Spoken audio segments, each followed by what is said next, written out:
Everton won, Chelsea won. Post-match reaction was done. I can't believe I have to make another one. This is an emergency. Stay tuned. We're going to talk about all the big problems that are surrounding Chelsea Football Club at the moment. Chelsea fans, we need to calm down. It's one loss. But we're allowed to criticize the players as long as it's constructive. This video is going to be constructive. 100% constructive. We're going to talk about Frank Lampard. We're going to talk about Kai Havertz, Timo Werner, Ben Chilwell. Yes, Ben Chilwell. We're going to have some positives as well about Mount and Reece James. Mendy, we don't need to talk about. It's one mistake. But those other factors that I've already mentioned, we're going to have to talk about. And of course, the winger issue. We have to talk about it. So, do me a massive favor, alright? Hit the like button, subscribe to the channel, and comment below. Tell your friends about this because it really helps.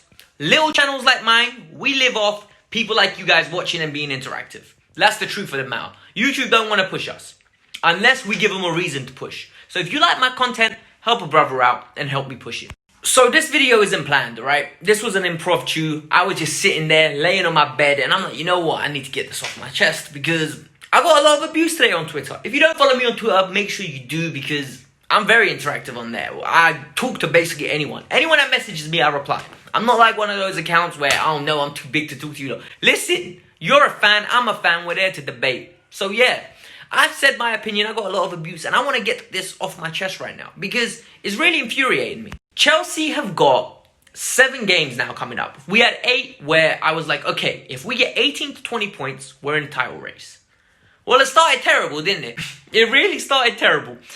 A 1-0 loss to Everton, and all of a sudden, we've got teams like Leicester, Arsenal, Wolves, Man City, West Ham away. These games are tricky games. And especially when we haven't won a single game against the top 10 side all year. Let that sink in.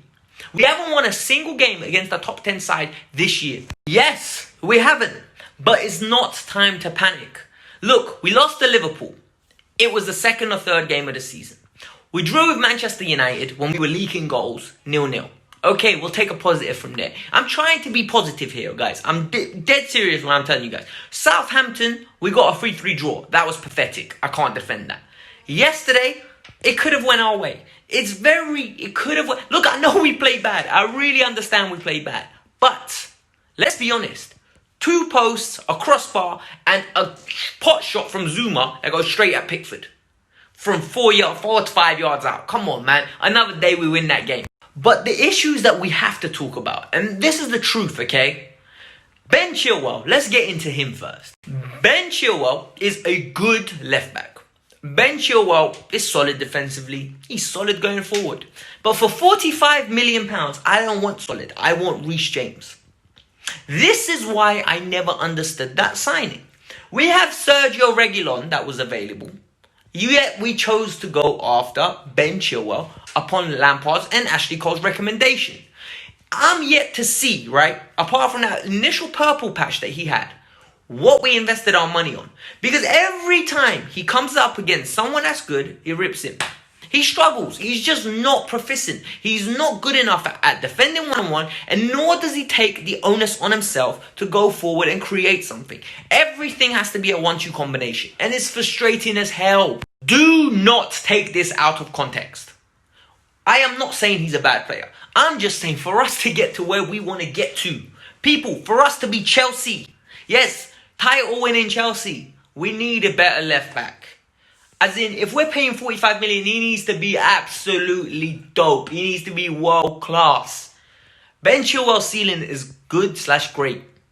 And that's worrying for me. I'm not going to lie to you. He's a top 4 left back. He's not a title winning left back. You need to be very good around him for him to be a title winning left back. The winger issue is one that's going to be giving us a lot of problems. Hudson-Odoi, injury prone. Christian Pulisic, injury prone. Hakim Ziyech, evidently injury prone. Do we sign another winger? That's what I keep hearing from you guys in the comments. We need to go sign the guy from Villarreal. We need to go sign this winger. Go get Adama Traore. Go get Ansu Fati. This is all I'm hearing. Bruh, Hudson can't make the bench. That's how competitive our squad is. Why are you going to go buy another winger? Frank Lampard, our manager, Frank Lampard, whether you guys agree with the fact that he's our manager or not, he's our manager. He views Timo Werner as a winger. He views Mason Mount as a makeshift winger. He views Kai Havertz as a makeshift winger. So, when those three are out, those are our wing options. We have to deal with it. That's the fact of the matter. This is why you have versatile players. When you get injuries that hit, this is what happens. I'm sorry, I can't explain it any other way. Buying more wingers is not the answer to the solution. You need to sell one of Pulisic, Hudson-Odoi or Ziyech. I don't want to sell any of them. I think they are all fantastic and I don't want to sell any of them. So, unless you guys want to sell, tell me in the comments below. Because I don't agree with you guys there. Now that we've got that clear, let's talk about Kai Havertz. When I said Kai Havertz is surplus to requirements, when I said that at the start of the window, right, when we first got linked with him, I said, very good player, very rare talent, preferably a unique talent that we haven't had at Chelsea in years. You guys are saying, no, he's going to come in and play well. I said, he's young. He's young. He's not ready. We don't need another project. We need a finished product.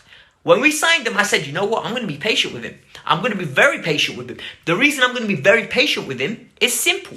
He is a talent that you need to respect. He's a talent that's going to be a big deal. And he's a talent that needs to be nurtured. Yet, you lot are ready to poo-poo all over him already. How? Why? What is wrong with you guys? We need to get behind our young talent. He is the type of player you get behind. You lot got behind Alonso, Rudiger for years. I had to put up with that nonsense. You're going to put up with getting behind Kai Havertz. Kai Havertz is a Ballon d'Or winner in the making if he develops properly. This is our job. If he doesn't develop properly, it's Chelsea's failure.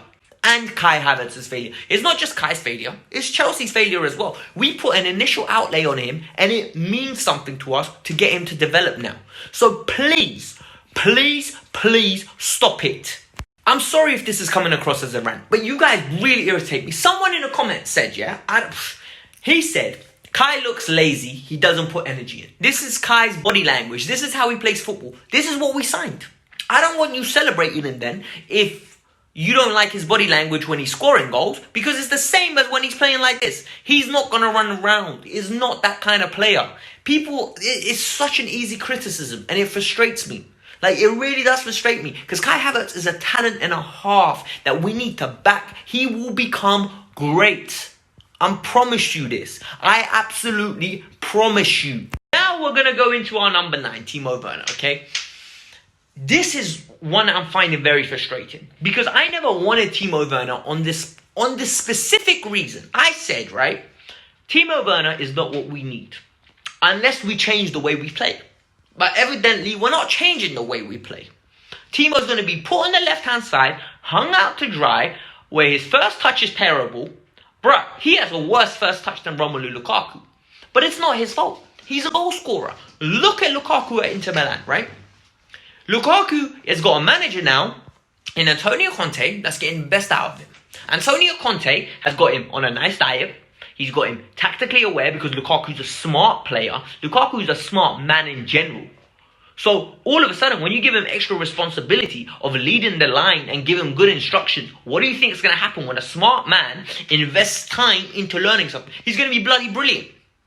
And that's what he's doing. Yet, we decide to put Timo Werner out of his comfort zone in a new league against giants centre-backs, yeah? And we start, no, Timo, you got to run at people. He can't dribble. He's a goal scorer. Guys, get him in that box. He's a number 9. Run the channels. Jamie Vardy style. This is why I call him the German Jamie Vardy. Like, honestly, he is class. Get him shooting on goal, making runs, causing havoc, stretching defenders. Defenders will be petrified of him. I'm dead serious.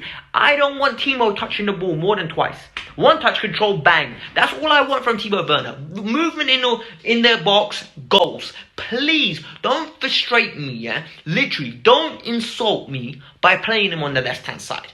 It is pathetic, it causes issues, and it is not good for him or us. One positive I took away from that game, Reece James and Mason Mount are the real deal.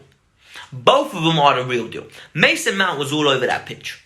He had a great midfield battle yesterday. Him, Kante and Kovacic won their battle. Reece James was arguably our best player on the pitch. But yet, it gets overshadowed because we had a poor finishing day. Look, we haven't got wingers and this is going to happen. But the next 7 games are integral and we need to get points. We need to get these points on the board, guys. Let's be positive. Let's not get angry and let's not take it out on the team. Because at this moment in time, we're in a good position. Not a great position, a good position. Win the next 7 and we're in a fantastic position. Get 18 points from the next 7, we're in an even better position in the sense that we're projected to be now. Be positive, back the team. This video is to get everyone on the same page. Come on, guys. This was the Kafka's You. I'm sorry to come and rant at you guys on a Sunday evening. And I hope you guys enjoyed that video. I'm here if you guys want to chat anytime. Follow me on Twitter, like I said. Hit the like button, subscribe to the channel, and I'm out. Peace.